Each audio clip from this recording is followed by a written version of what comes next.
sa téléphone moo tax mooy dina bi maa ngi nuyu maa ngi leen di ziara it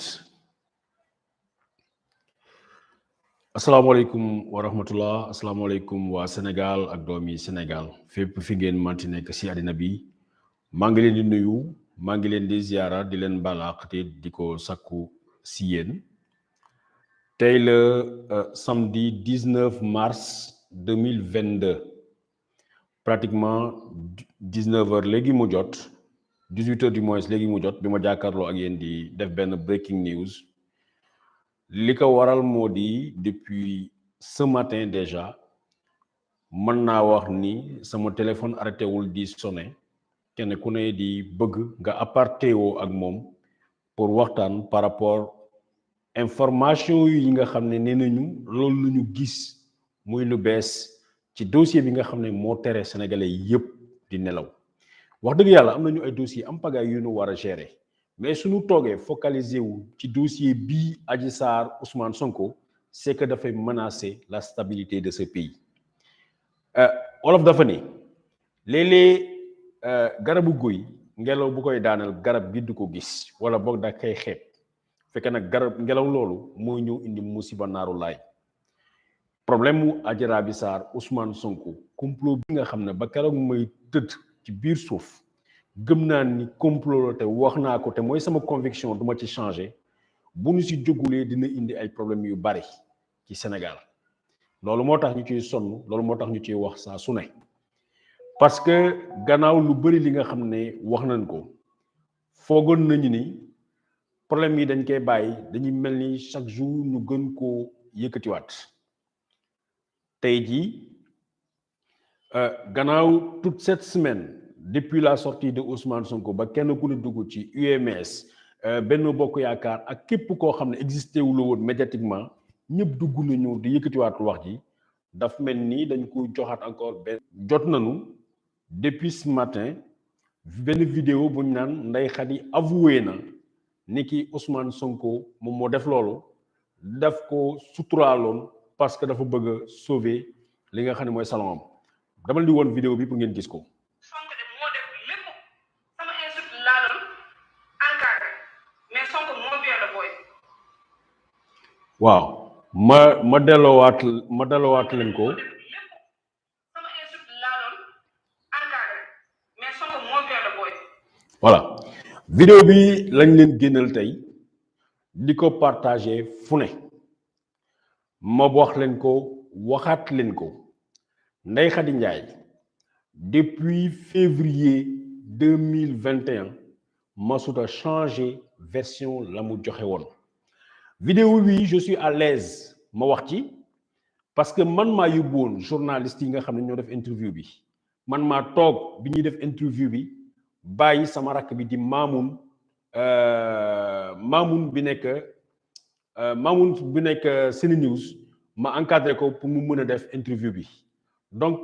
je suis à l'aise pour vous parler de cette vidéo là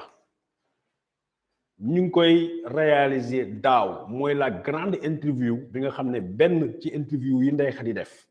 mooy mennum interview boo xam ne keroog man maa àndoon ak ay journalistes ñu dugg ci salon Sweet Spa Beauté booba ak tey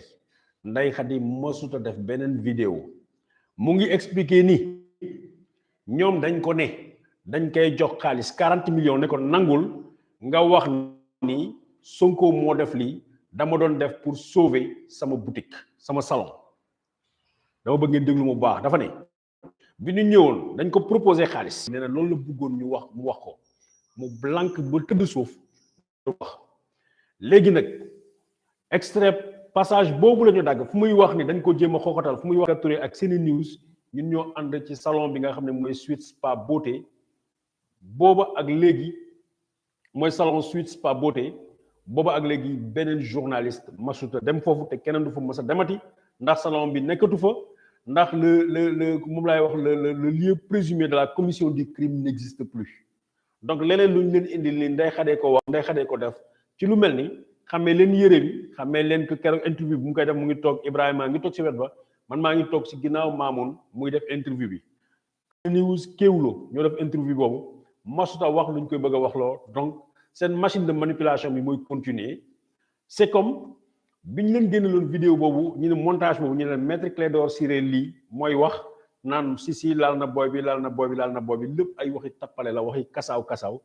comme ni ma leen ko waxee woon rek l'objectif ce n'est pas de chercher des éléments yoo xam ne mun nañ koo jël pour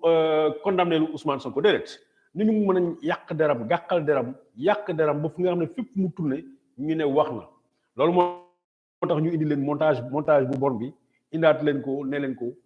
finalement Ndeye Khady nee na moom moo ko def donc loolu leer na seen bopp Ndeye Khady interview bi bu mu koy réaliser man maa toogoon man Babacar Touré maa fa yóbbu waa SeneNews ma toog ak ñoom ñu def interview bi depuis daaw la dañ ci dagg Ndeye Khady nee na dañ ma xooqatal dañ ma finalement ñu proposé ma 40 millions ne man naa wax ni dama doon protéger sama salon rek mais Ousmane Sonko moo def mais nag ñoom dañ ma proposé 40 millions dañ ma proposé loolu dañ ko dagg ñu génne ci leneen la ca topp li nga xam ne moom la ñu partagé ci TikTok bi muy benn chose bu précis beneen bi dama gis ni depuis quelques jours c'est vrai que tout le temps recevoir ay menaces du ma ci sax bàyyi xel parce que man dama naan kii menacé ak bokkul ak kii exécuté mais depuis quelques jours lii la ñuy distribuer ci panelu on appelle ça waa APR ak Benno Bokk Yaakaar dama leen koy liiral pour que l'opinion nationale et internationale sache ce qui se dit nee nañu il nous faut un État bandit et prêt à tout pour juger cet